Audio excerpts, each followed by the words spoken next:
It's new this morning, Meta has agreed to pay $18 billion to settle a landmark social media addiction lawsuit brought by several states, including all three Siouxland states. Now, the settlement comes a day after testimony by Instagram head Adam Mosseri.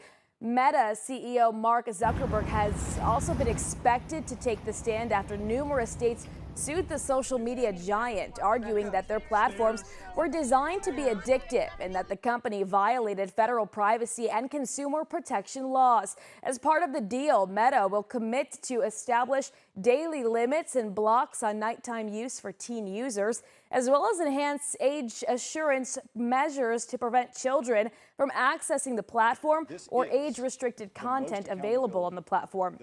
Now, the settlement also requires the company to create additional tools to help parents and guardians to protect their children online. Now, in this settlement, Iowa is guaranteed to receive just under $126.5 million.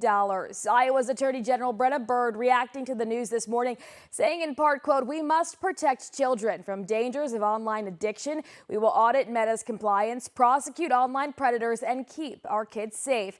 And this is just the beginning in my fight against big tech to ensure Iowa children are protected." Now, Nebraska is guaranteed to receive just over $201.1 million.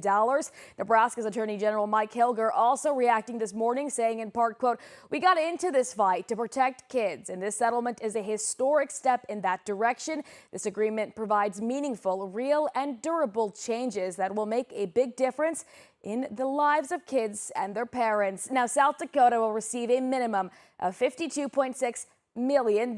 Marty Jeckley, South Dakota's Attorney General, also reacting, saying in part, quote, "Today's historic settlement marks a significant milestone in our efforts to protect children online.